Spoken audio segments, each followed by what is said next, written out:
Our services always reflect one or more of the Unitarian Universalist 7 principles, and those principles, as you know, are listed in your program or at uua.org/beliefs for those of you at home, if you are not familiar with those. And in case there are any persons visiting here for the first time who want to make themselves known, if you care to stand and announce yourselves, we'd be delighted to hear from you. Is there anybody? Well, I'm here. There you are. I'm Okay. Joan. Hi. Moved here from Virginia, but I've been here since 2020 with the pandemic. I live up in Ocala. Virginia. I'm sorry, what's your name? Joan Johnson. Joan Johnson. Okay, well, And this is welcome. Olivia.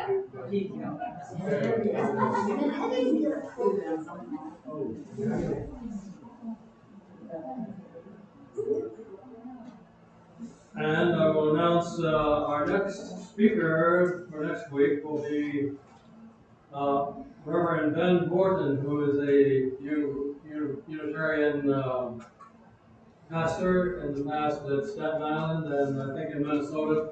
And we heard from him not too many months ago, is that right? It's Easter. Okay, Easter. He was well received at that time. I'm sure we'll enjoy hearing from him again. Since that will be the last Sunday of this year, he is speaking on New Year, New Resolves, and New Hope. That will be next week.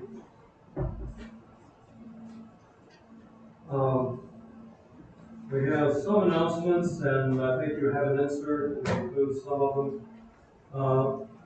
Big special note of the loss of Jenny Fitzgerald, a longtime member here, and member of the choir, which we will miss her voice.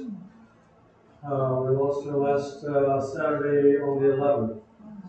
There will be a memorial service, but it will be some months in the future to be announced at a later time. And I believe you have an address if you care to send condolences.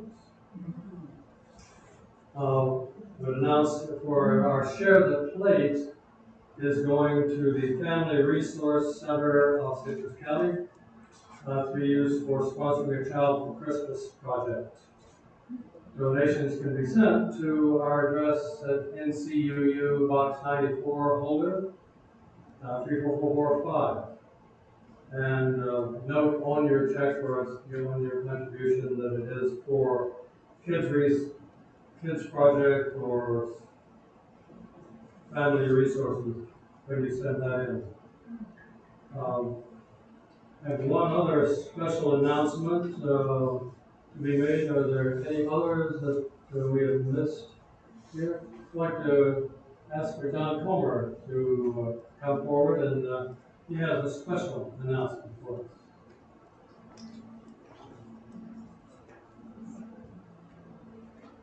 Thank you all.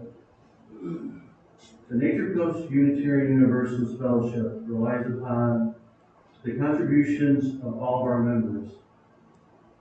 We don't have a pastor and staff to do the work for us. We are a member-supported and operated community.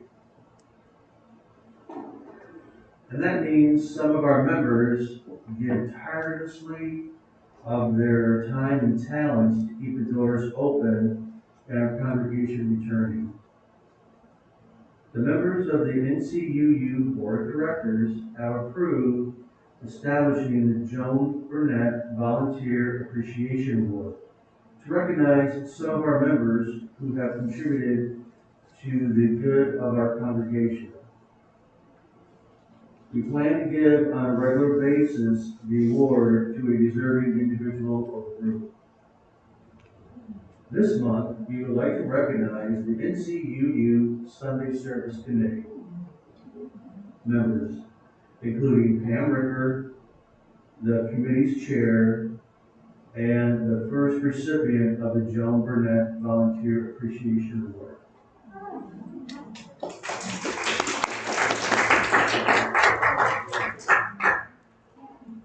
Throughout the pandemic, while our sanctuary was closed, Pam and and the Sunday Service Committee continued getting us speakers and music. The committee not only located an inspiring and diverse group of speakers, but got the speakers to sign speaker agreements, pay the speakers, and sent them a thank you note. The committee continues to work in this area. Pam's committee also prepared scripts during the pandemic for the Sunday service leaders so things would go smoothly on Zoom. Now that we're back in the sanctuary, the committee continues to work with the Sunday service leaders. The committee, as well, met with and continues to coordinate with the Media Technology Committee about the speakers and committee's needs.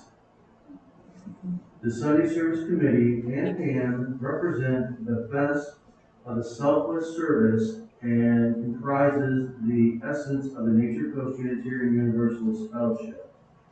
The NCUU board thus resoundingly chooses Pam and the Sunday Service Committee as the first recipients of the Joan Burnett Volunteer Appreciation Award. We would like the following winners to please come to the podium and accept your award. If you're on Zoom, you'll be recognized there. So may I please have the following people: Pam Ricker,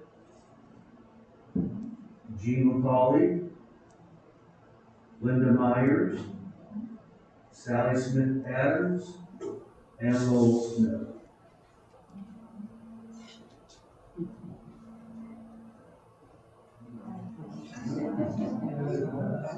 Thank you once again for all you do for our congregation. You are indeed spirits of light and weavers of our independent web of existence.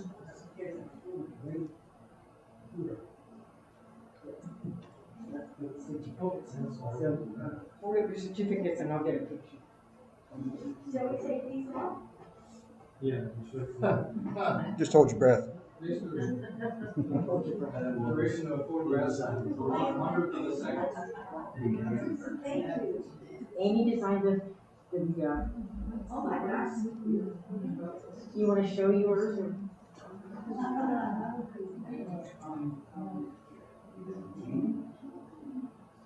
Everybody look this way. I'll wait till you get them. Okay.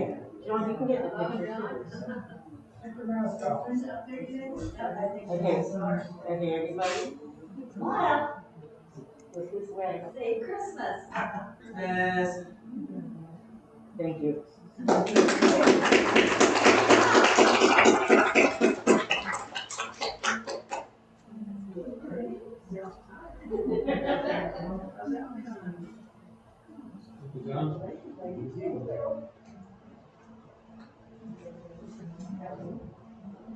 We will begin our worship service with a prelude played by Sally.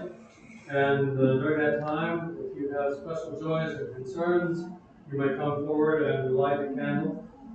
And also write it in the book at a later time after the service. If you have one that's written out, I can read it for you. If I may take a liberty of expressing a joy of my own, a personal little joy that happened this morning. Very strange. Anybody read funny papers? Yeah. Yeah, do you? Well, this is the funny paper for today. Peanuts. Very, very character. This is a redo from years ago. And if you look here on about the 8th box, it says, and it takes basically a joke about somebody on the podium says, "Is there a doctor in the house?" And the fellow stood up and said, "I can help out. I just received my honorary doctorate from Anderson College." And that's Charles Schultz's autobiographical statement. He received an honorary doctorate from Anderson College. And on that day, I received my Bachelor of Arts at the same place. I was there. He gave our commencement speech, so it's kind of a little joy. So, So enough peanuts. If you have any other joys or concerns at this time, it's not.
And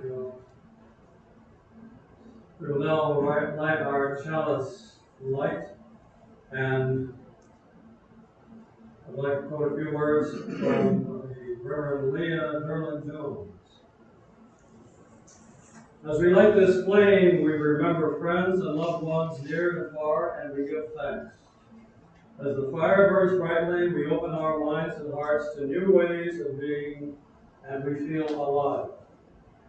As the room glows with warmth and kindness, we extend our circle ever wider to welcome those who want to come in and we know love. And as soon as it is lit, we will sing hymn 389. I'll play it through once while he's playing. That would be helpful.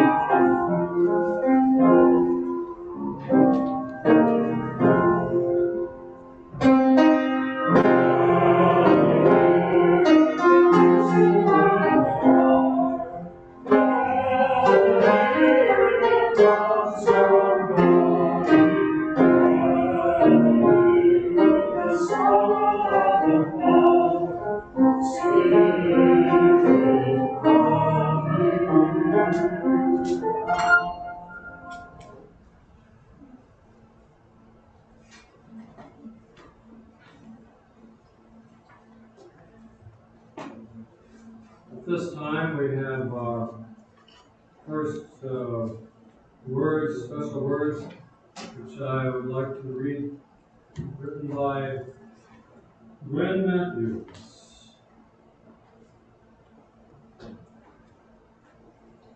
Once upon a time, a baby was born.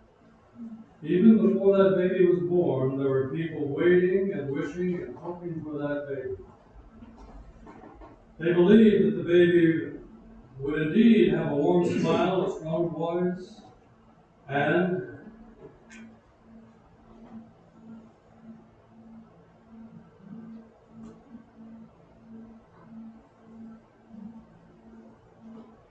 the people saw hurt and suffering in the world, and they believed that this new baby, Jesus, could use his voice to spread a message of love and peace and speak out against violence and oppression.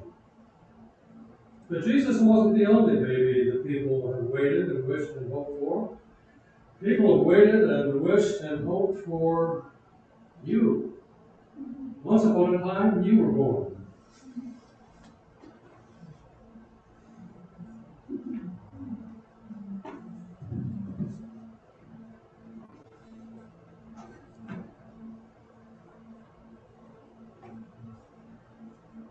And I believe we will have our opening hymn at this time.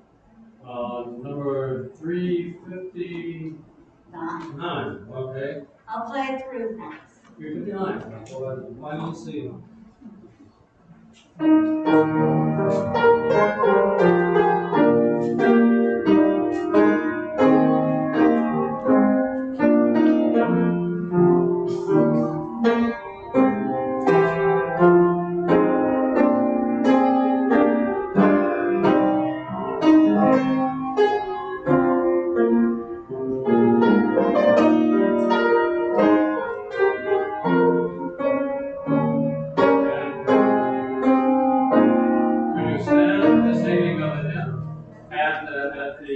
After the hymn, we will read together affirmation number 1. Thank you.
You go ahead. I do not have the program in front of me, so if you can go ahead.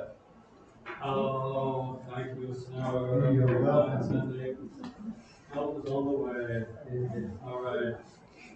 And together. We are Unitarian Universalists. We are a liberal religious community of diverse beliefs. We welcome all people who will share our commitment to affirm and promote our 7 principles without regard to race, color, physical ability, gender expression, sexual orientation, age, national origin, or religious affiliation. Thank you. You may be seated. This affirmation comes a little out of order because we usually go through alternating week after week, but Greg is presenting to us material today, thoughts that directly hit on that affirmation, and I believe he's given considerable thought to it, so I changed the order to read number 1 today. And speaking of,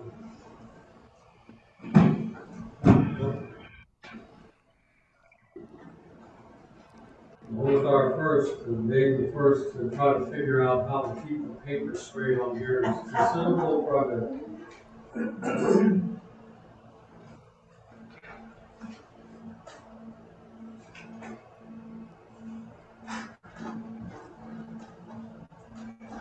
So I introduced the thoughts that Greenway, our speaker and presenter today, is going to be with us very shortly. In fact, I'm introducing him now because he is going to give us some reading that he has prepared, and following that immediately, he has a musical presentation.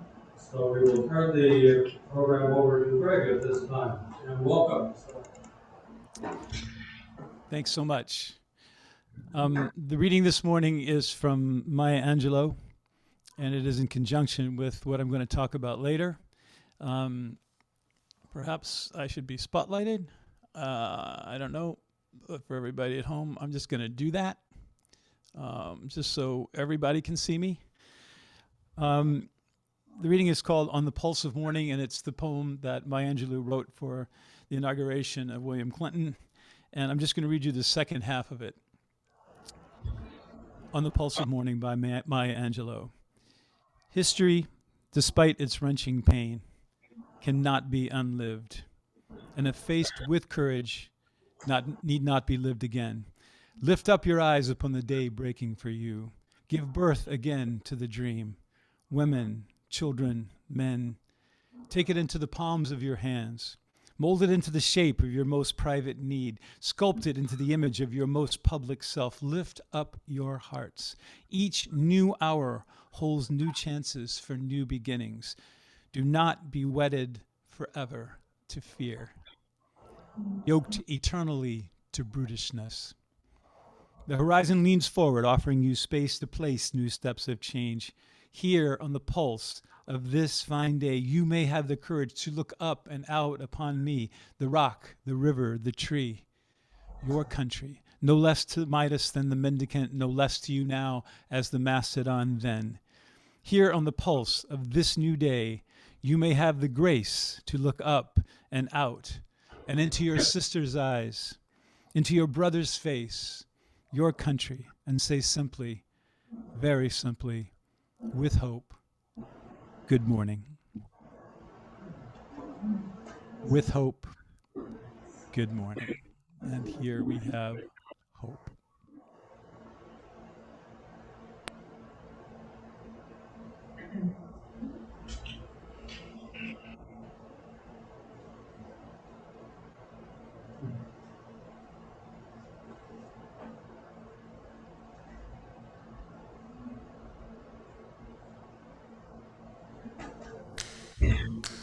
Just a little bit of hope, everybody, a little bit of hope, everyone. Oh, my heart is broken, the work is never done.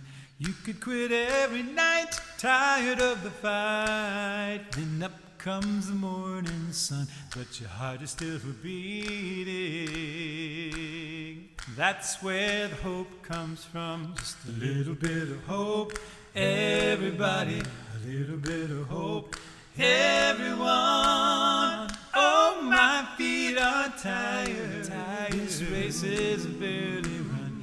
You could quit every night, tired of the fight. Up comes the morning sun, and my feet they start moving, moving. That's where the hope comes from, just a little bit of hope. Everybody, a little bit of hope.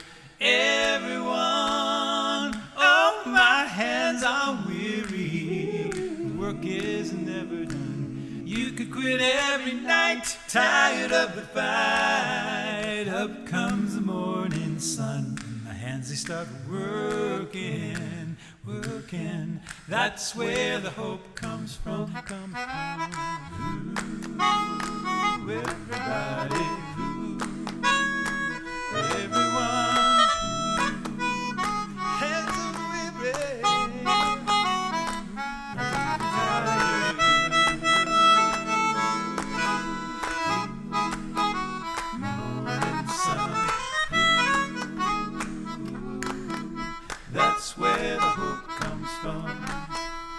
That's where the hope comes from. Just a little bit of hope. Everybody, everyone, all my voices fall to me. This song is hardly sung. You could quit every night, tired of the fight. Up comes the rising sun. Everybody starts singing, singing. That's where the hope comes from. Everybody starts singing, singing. That's where the hope comes from. Everybody starts singing. That's where the hope comes from.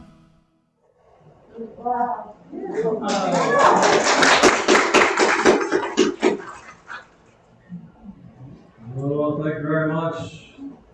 That sort of the thought leads us to our own meditation of thinking of hope, and have a thought about ways for starting our momentary meditation. Enough, written by David White. Enough. These few words are enough. If not these words, this breath. If not this breath, this sitting here. This opening to life, we have refused again and again until now. Until now.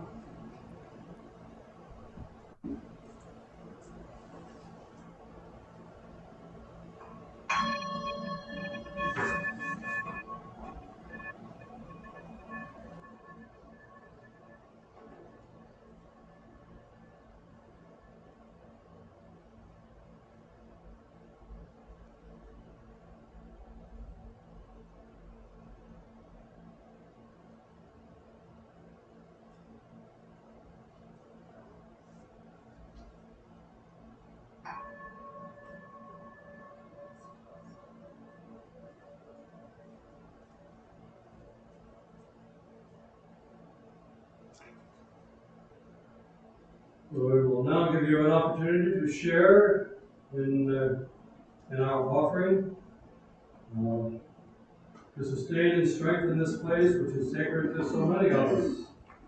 A community of memory and of hope, for we are now the keepers of that dream ourselves. The offering will be taken, followed by singing of the hymn 402. There's some people that have not turned off their video microphones in the Zoom. Yes. If anybody's out there that can, make sure you turn off your video, that would be helpful. Thank you.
And at this time, I would like to turn the service over to our guest speaker.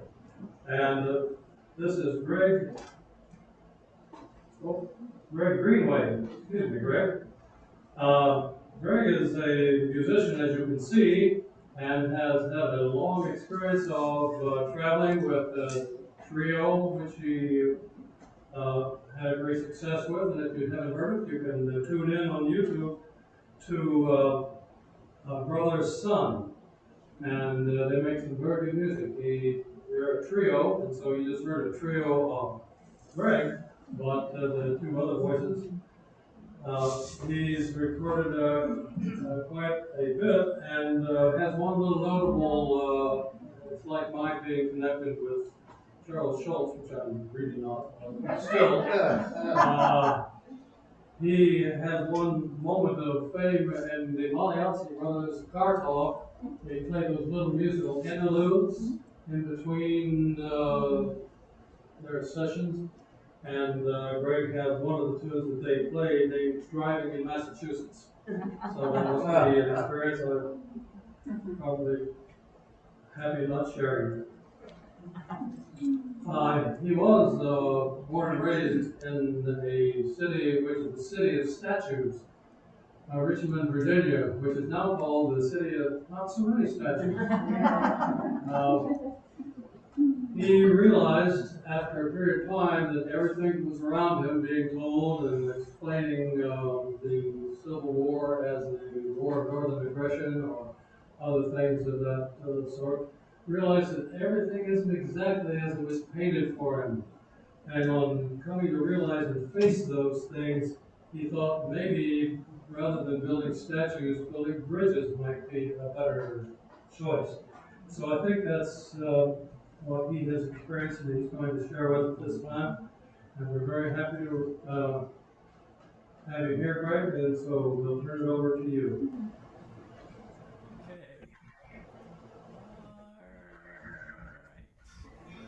Okay. Yes, thank you so much. It's been a pleasure working with everyone at the church. And the title of the sermon today is, or what it is I'm doing, is Building Bridges with Love. And so I'm going to start you off with a song. In my discussions with the folks who wanted me to come and do this, they said, make sure you play songs. So, yeah, I'm much better at singing than I'm at talking. So this is called Building Bridges.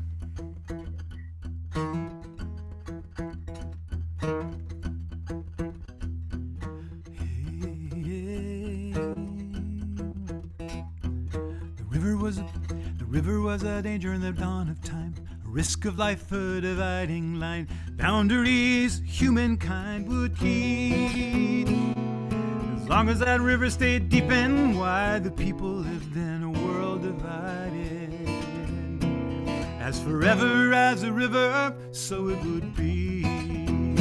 If you're gonna build a bridge, you gotta go all the way, make it to the other side before you're done. There's just no halfway across a deep divide.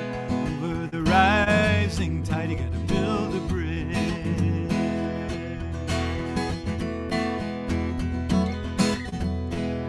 Now that was a long, long time ago. Now there is no place we can go. Mountain high, valley low, ocean deep. But that old river stayed here inside. We still won't make it to the other side until we find the will to build a bridge. If you're gonna build a bridge, you gotta go all the way, make it to the other side before you're done. There's just no halfway across a deep divide. Over the rising tide, you gotta build a bridge. Will all our words fail us in the end, or is it we will fail them?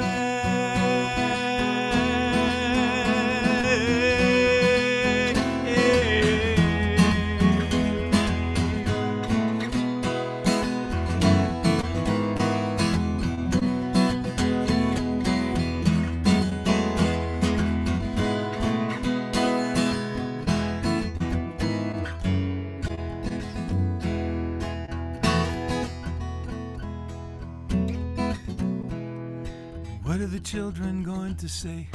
living in a world left in her wake, stumbling over mistakes that we have made. Will the insurmountable of our time be the distance between hearts and minds? That we never found the way to build a bridge. If you're gonna build a bridge, you gotta go all the way, make it to the other side before you're done. There's just no halfway across a deep divide over the rising tide. You gotta build a bridge. If you're gonna build a bridge, you gotta go all the way, make it to the other side before you're done. There is just no halfway across a deep divide over the rising tide. You gotta build a bridge over the rising tide. You gotta build a bridge.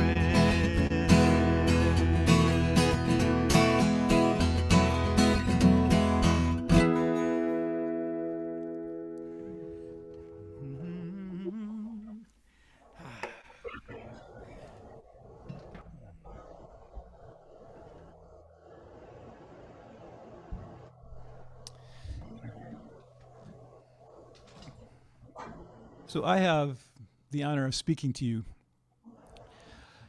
because I'm a musician and because, as Lowell said, I was born in the city of what I call the city of falling statues. And I can tell you, and in Florida, I am sure most of you are not from Florida. Most people in Florida are from all over, a lot from the north. And I spent most of my life getting out. The time I was in Virginia, I spent most of that time thinking about leaving it. And then I've lived most of my life in the Boston area. And now, because of love, I have moved back to Virginia. And I'm in the best place I've ever been in my life. So I can't complain about that. But I will say this, that I had an unusual upbringing. And before I tell you my story, I would like to do something that we are in a circle this morning. And all of you have just had tremendous life experiences. So this is a native tradition that I learned here in Virginia, that when you speak before the circle of people, you acknowledge all of the life experience that you have, all of your personal experiences. I acknowledge that, and I tell you that all I know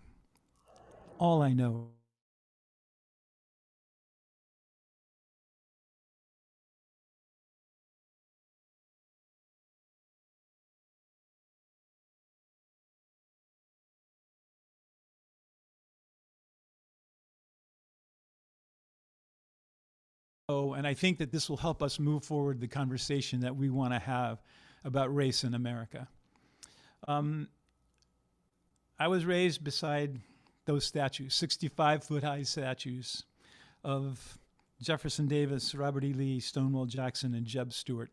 Nobody around me thought of anything about those statues other than this was our glorious history. And the warm, wonderful people who told me who I was, who told me about the world, all of those saw no problem with this, and they passed on a story to me, which was essentially passed on to them, because at the time, there really wasn't like it is now where information was everywhere. No, I am lucky enough to have been born when I was born. I was born when the times they are a-changin', when that song got on the radio, and everybody said, that man can't sing. But what was happening was the outside world was coming to Richmond, Virginia. And so suddenly I was the first of a generation of people who got to hear another story, because there was no other story before that. Did my parents know that 300,000 human beings were brought ashore in Richmond, Virginia before the Civil War and sold into slavery? Did they know that? Did my father, who worked at Main Street Station right in downtown Richmond, probably 100 feet from the slave trail, did he know this? No.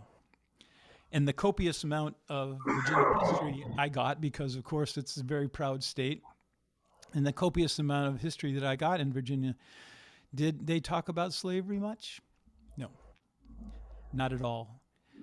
Was it humanized in any way? Absolutely not. It was a given. I mean, essentially, what happened to me was I was basically led into the theater of white supremacy and sat in a chair and showed a movie that told me how great I was. And I never thought for 1 second about who built the theater, who wrote the play. None of that, because why would I? There's nothing in the world that I saw that contradicted that. So what happened, as I say, the world started coming to Richmond. And suddenly there was another side of the story. Now you have to know about me that I was a basketball player and a musician. And I probably, I was in maybe the first or even second class of kids in the Richmond public schools where integration had begun. So the year after I left high school was the year that court-ordered busing started, and that began a whole nother history. But for the first time, black kids and white kids were in school together. And as a basketball player, my friends on the playground were black.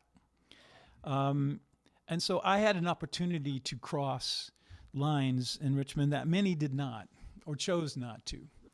But I was lucky. I had some influences. When my brother came back from college, he put a record on the turntable. Remember those records? Remember turntables?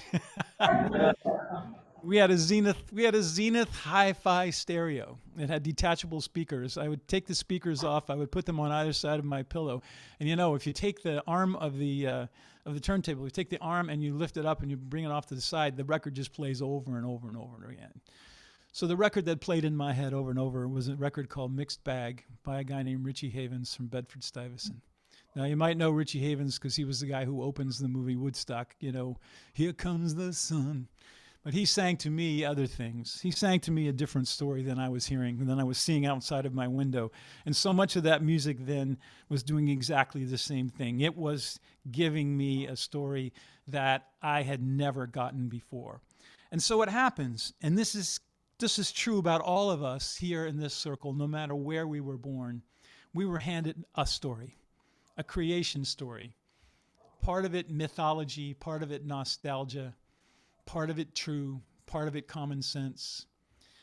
A whole lot of it was passed on from people who had a very, in my case, a very invested interest in the way that story was told. So I started bumping into this, you know, because in the case of Richmond, in Richmond, there's black people and there's white people. There's just, in the time that I was there. And so I had the opportunity to meet people that I heard things about from angry people. And every kid knows when an adult is angry, they don't have to understand a word you're saying. But I felt it. I felt the anger from the neighborhood of blue-collar people that I grew up in toward people I'd never met. And therefore, when I met these people, there was a dissonance. And this dissonance, as I grew up, got louder and louder and louder. And I believe that America is experiencing that same dissonance now. So I started to look back and say, why? Why was this? And I thought back to, I'm 90 miles north of Jamestown, where the first Europeans showed up. And the history we were told about Jamestown is nothing like the truth, in my case. So why did this end up like this? How did this end up like this? So I want to sing you a song about that collision. About a collision with the story. I'm just going to do it like this because I think it sounds okay like this. I looked in the mirror one day and I said, somebody who looked a lot like me came from a boat from England, and in order to survive, in order to thrive or do whatever it was they were doing, they set forward in motion in history a wake so wide that it encompassed my life.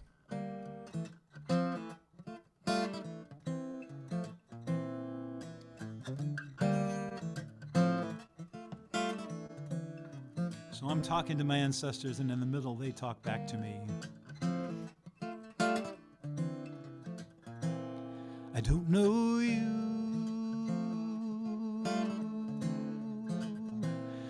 these handed down bones, names on moss covered stones.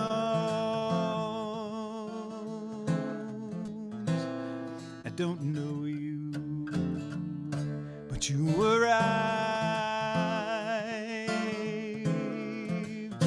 and what you did to survive,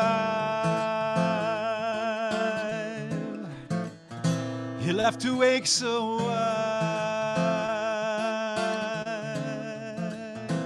You handed this to me. I wash my hands down by the river. I wash my hands of you, but you keep staring back from the mirror, but to remind me again of the skin I'm in. I couldn't, you couldn't know me, the possibility that I might live and breathe to carry on your name. My ungrateful crime is pointing fingers through time. Did you just toe the line or build a world of change? I wash my hands down by the river. I wash my hands of you, but you keep staring back from the mirror, but to remind me again of the skin I'm in. And they talk back to me. What's the matter? Don't you like it? Don't you like being heard? Don't you like the first choice? Don't you like the last word? Don't you like that you don't have to know what this is about? Be deaf, dumb, and blind. Get the benefit of the doubt. To walk through this world in a velvet cocoon that everybody else can see except, of course, you, because you are everybody. Your true is true. That's what I handed to you. Oh, no, down by the river.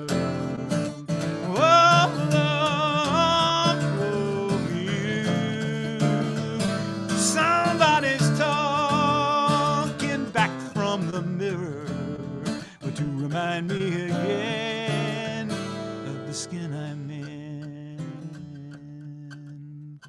So here we are, by the grace of some God,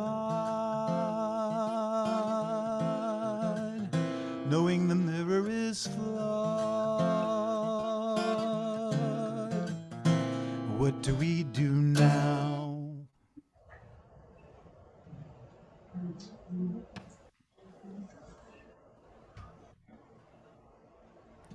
What do we do now?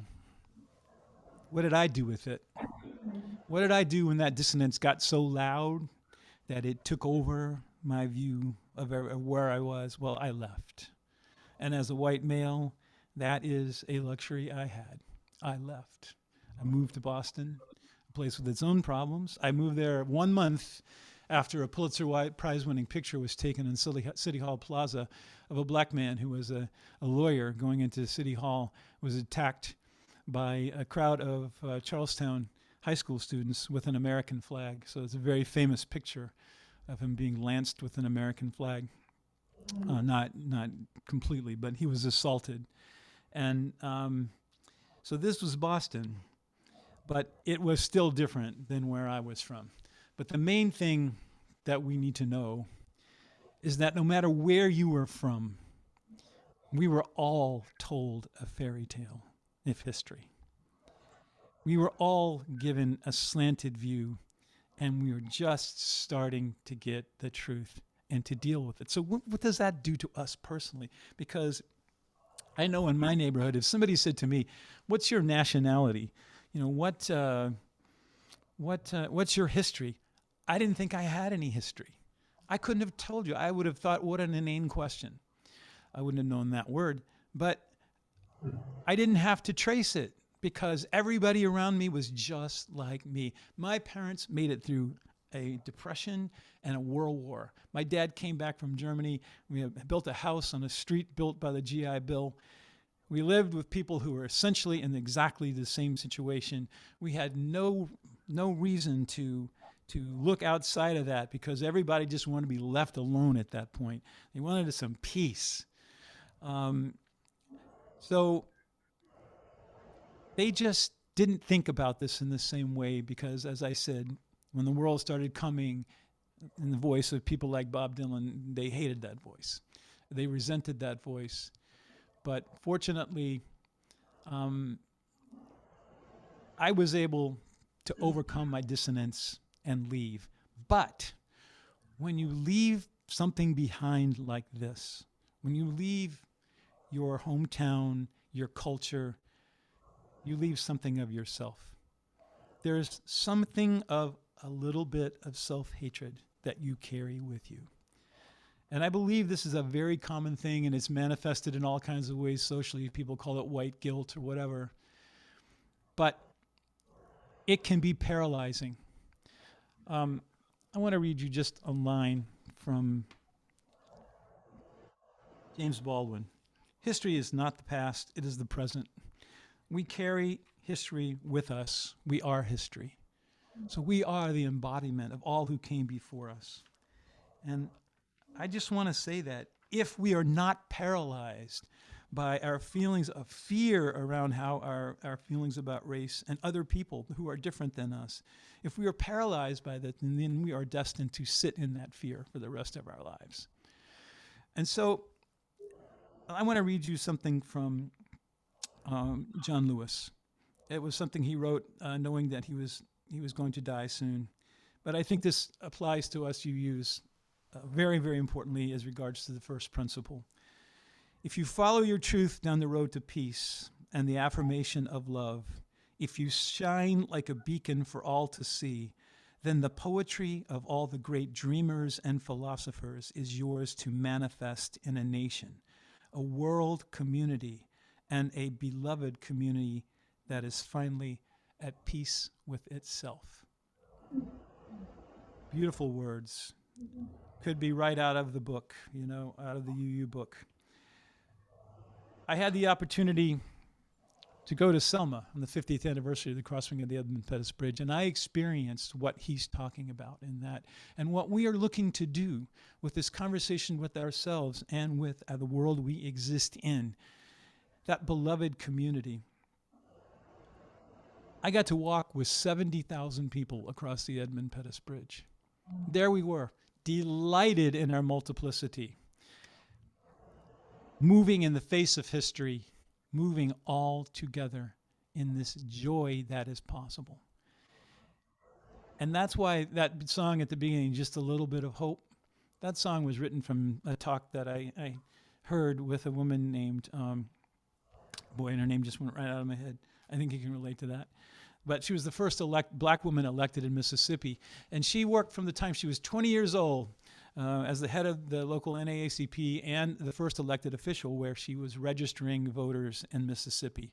And that was something when you started in 1963. Well, they asked her if she ever got tired and wanted to quit. And she said, every night. Every night I wanted to quit.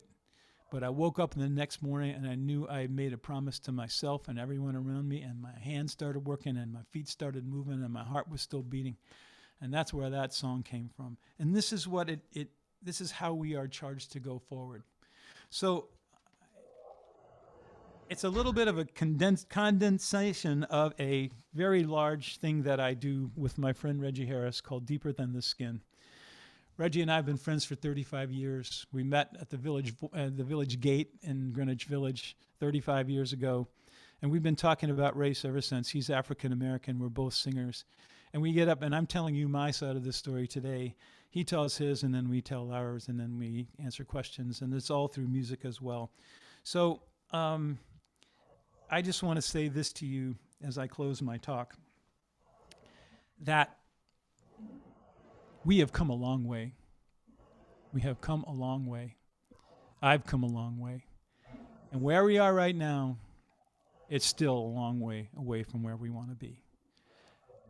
And so if we can commit ourselves to living that first principle, to take that thing seriously, the inherent worth and dignity of every individual human being, and put that into action. This is a life worth living. It is something worth doing, and it is why we are gathered here on Sunday mornings to testify in front of each other of our commitment to this belief. And so I believe race is just is a part in front of us all of the large journey that we are making. But we are miles away from where we want to be. So this is a song that I wrote before I handed back over. I wrote this for John Lewis. A friend of mine met John Lewis in his office, and he pointed out the window and said, "This is the office I got." And that window looked all the way down the mall, Capitol Mall, to the Lincoln Memorial. And you know that on that day in August of 1963, John Lewis spoke on the dais before "I Have a Dream" was said into the world. And he was coached before he went up there to not be angry. And if you see that speech on YouTube, which is readily up there, you will see his suppressed anger at having spent years in Mississippi and Alabama and watching his friends be killed and beaten and imprisoned. And all of that is held down.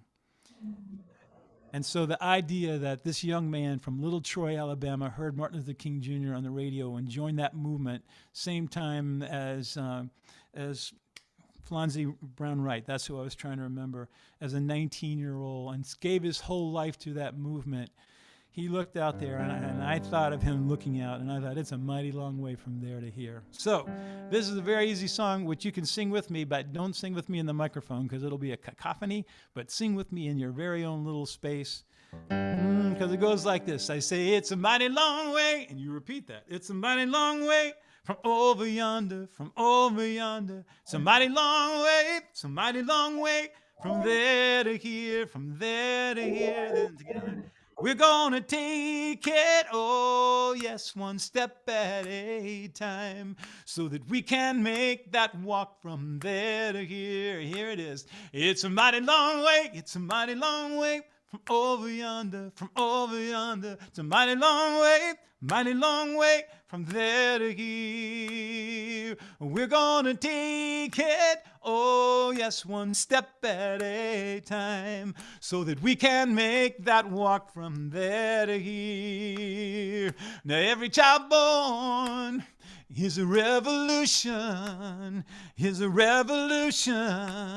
with a song inside. Some won't hear it, oh, some hear nothing else. They're singing night and day just to keep that song alive. Oh, it's a mighty long way, it's a mighty long way from over yonder, from over yonder. A mighty long way from there to here. We're gonna take it, oh yes, one step at a time, so that we can make that walk from there to here. Now when you've got a dream, oh, you got to stand up and shout it loud and clear. What's that I'm hearing? It's the voice of the people singing that we will make that walk from there to here. Oh, it's a mighty long way, it's a mighty long way from over yonder, from over yonder. A mighty long way from there to here. We're gonna take it, oh yes, one step at a time, so that we can make that walk from there to here. So that we can make that walk from there to here. So that we can make that walk from there to here.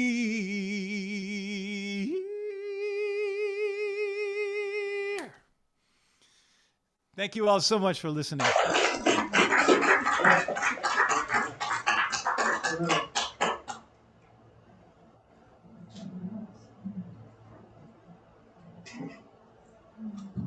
I'm so sorry you can't hear the reaction or see the reaction here, Greg, at almost being together.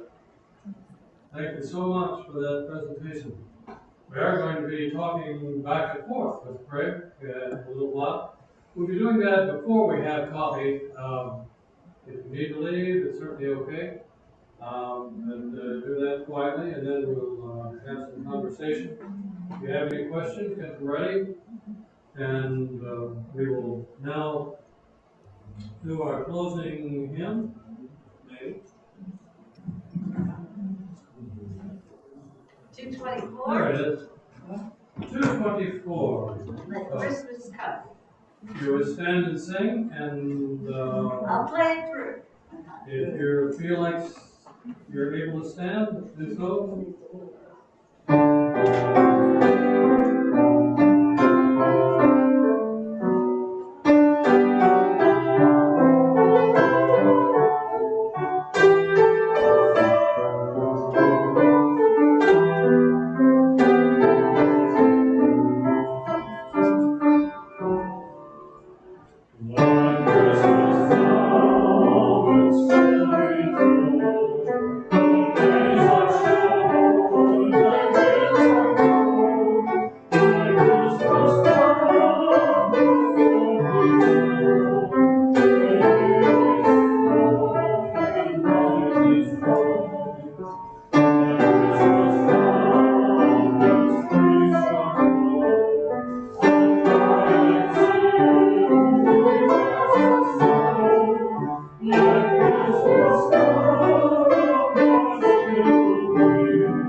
And you may be seated as we extinguish our chalice of light.